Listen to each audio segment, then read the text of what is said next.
So what's good, YouTube? You know what it is. We're back with another reaction video. Before I go any further, let me tell y'all, I love y'all. The ones that love me. If you hate me, I hate you. Plain and simple. Go ahead and subscribe, like, share the video, do what you gotta do. All my day ones. I love y'all, man. We still here. We in the building. If y'all new to the channel, like, comment, subscribe. You ain't got to. All you gotta do is make it all the way through the video. If you like it, like the video for me. I appreciate it. If you like me, subscribe to the channel. Got big bad bangers in this mall. Anyway, with that being said, let's get right into the video. Complacent. These employees obviously work at this cannabis store. They're used to doing this, you know, hundreds of times, walking out to their cars and stuff at the. So it was a robbery at a cannabis shop. Oh shoot. A robbery at a cannabis shop.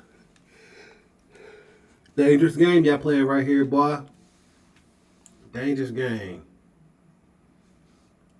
At the end of the day, the guard is paying attention, but you can see that there's a lot of people, the two gals at the end are on the phone, maybe not as turned on as they should be. I think you have to be aware.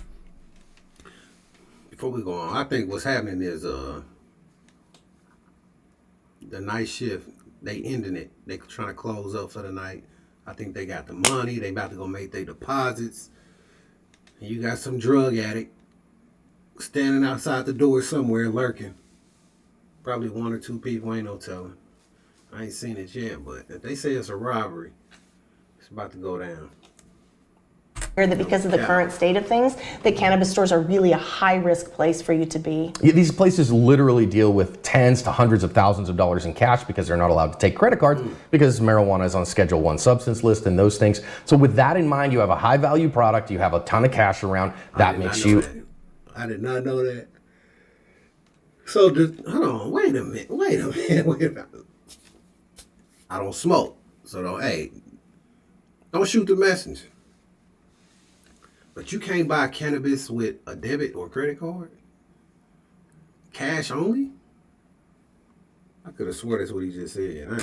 Those things. So with that, because they're not allowed to be. Yeah, these places literally deal with tens to hundreds of thousands of dollars in cash because they're not allowed to take credit cards because marijuana is on Schedule I substance list and those things. So with that in mind, you have a high value product, you have a ton of cash around, that makes you a significant target. Now that said, okay, we got a guard here in California with a firearm on their person in their place of business. I'm all behind that. I think that's a great thing, and I think that was a good idea. He's also paying attention to his world. So he opens the door and you see him. The armed person is the right one to go out first to see what's going on. And we talk about that as self-defenders all the time, that you're responsible for protecting the crew. Right. And I think we have to point out that the rest of the employees here, a couple of them are on their phones. Again, this is something they've done hundreds of times, so they become complacent probably at the end of the shift.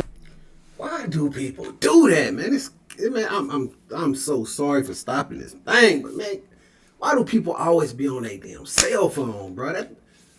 And I tell people all the time, bro, that cell phone is gonna get you killed. You ain't paying attention. You going out the door, ain't look left, ain't look right. Look at these broads. Both of them on their cell phones. Snapchat.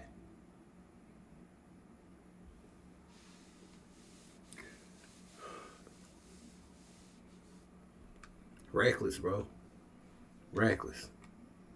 And they're checking in with their social medias. Now, would I certainly rather everyone be protected and armed here and ready and paying attention? Absolutely I would, no question about it. But even having one armed person can make a very significant difference. So up to this point, I love everything that I see here in terms of their preparedness. Now, when he gets going for the gun, notice a couple things here. Number one, he's carrying small of the back. I never recommend carrying small of the back. Number one, very difficult to draw efficiently from without flagging yourself for sure. Number two, can really hurt you if you fall on that that can cause some significant injuries. I love that he's got a gun on him, but generally speaking, waist carry is strong side or appendix as the best choices. Absolutely, especially, I mean, he's a young guy, so he probably doesn't struggle with as much limited mobility. He is able to get the gun in the fight, but boy, it's slow. If he'd been able to get a second faster here, could have made a significant difference in a lot of ways, as we'll see. Yeah, and as we slow it down as he draws here, one of his other problems makes it even slower to get the gun in the fight, is as he gets his gun up, you're going to see right here that he has to take the time to chamber around. We always recommend that you keep your firearm ready to go right now, because if he had that, he might have been able to make better choices from a tactical perspective. But instead, he has to spend that extra time, that extra attention,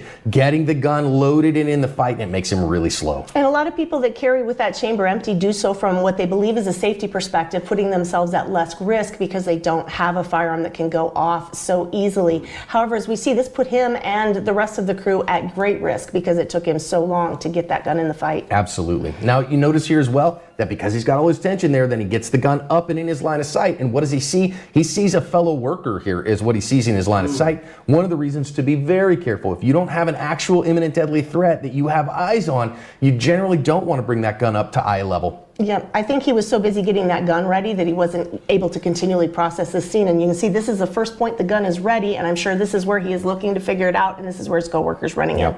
Now, our dude runs in, and I got to tell you, you can see right here both the cloud from the what looks like really dirty ammo that our good guy is shooting, as well as the fire from our attacker's muzzle. This is how fast these things go down. And these hundredths of seconds sometimes matter in a gunfight. The big difference here, accuracy, because neither of them hit, or I think actually the bad guy probably hit at least one of them in this case, and our good guy did not that we know about. This threat continues. You've got to make hits. Yeah, I think that's so important. If he'd been a little bit better prepared.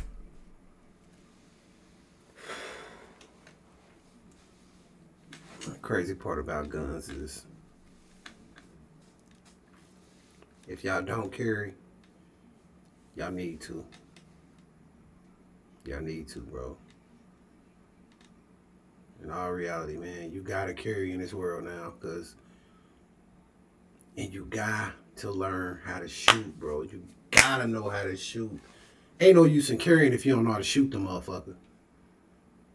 These dudes is they in a room, point blank range, and I don't even think they hit each other. Firing back and forth. Probably hit an innocent. Well, they blurred her out. She probably got hit somehow. Ain't no telling. Man, you gotta get armed up, and you got to know how to shoot, bro. You gotta know how to shoot. Everybody think it's cool with these 50 and 100 round drums and all that. They'll shoot at a target with 100 bullets and maybe hit them once. Can't shoot worth. Bro, I got the extendo with the switch. Watch me shoot. You done shot 50 times and ain't hit one. You ain't hit a single thing but an innocent bystander. Ain't gonna lie. Sad ass. This is sad, bro. He may have been able to end this right here. This bad guy was obviously driven off by the gunfire. Accurate gunfire may have done so much more quickly. May have gotten him on the ground rather than continuing to fire, because what I think happens here is I think that shot right there that just went off is most likely the one that got this female employee. She's kind of standing there. I think he's obviously not, thinking about safety for the employees when he's doing that. And I think one of those two shots is the ones that got her, would be my guess. I don't have ballistic information from the coroner or anything, but that's my best guess based on what's happening. So again, if he was good enough, if the employee was good enough to put this guy down with the first or second shot, this might not have happened. And unfortunately, from her point of view as a self-defender, there's just nothing she can do here. She's in a situation with no tools and no exit, and she's at the mercy of the bad guy here. Yeah, and of course, we see here our attacker just firing blindly, using the gun as a warning tool, and just firing behind him as he retreats. And we can't expect armed attackers to follow the rules of safe firearms handling, because they're not going to. No, absolutely. And they may not even intend to shoot you. That doesn't mean you're going to get shot. I mean, it doesn't mean that you're not going to have that. It's true. Now, last thing here, you can see our last muzzle, kind of flash here from our defender. And recognize, remember, we say grip is the master, but also sight set the pace. You only fire when you see in your sights an imminent deadly threat that needs to be shot, rather than shooting through the door. Right. And if he was tracking that bad guy, that last shot put his coworker here at very high risk. If it didn't hit her, it was certainly a risky shot. But he didn't prove he had the marksmanship to handle this problem. That's very true. So listen, a couple last things here. Number one, nobody helps this lady. She is badly injured and she needs some first aid skills and first aid help right now. And of course, you know, I wish somebody in the shop had that with her, but she's her own first responder. Absolutely, and women have such an easy time of this. We're able to carry purses and bags, which is enough to carry a small trauma kit with you. The things that if your life is at risk and you have, you know, 90 seconds to really make a difference, they can be in your purse, and that's enough time to do something. So I think it's important to recognize that nobody may do it for you. You need to be able to do it for yourself. But there are good follow-up actions that our self-defender could have taken as well. Absolutely. Finally thing, of course, this woman paid with her life, and you got to have spiritual fitness every day of your life, which means that you've said everything you need to say to your loved ones. They know you love them, that you've solved every conflict that you can, and that you and Jesus have a strong relationship, because you're going to need it on that day and may not have time to get it. So make sure that you practice that today and every day as you practice emotional fitness, as you practice all of the fitnesses.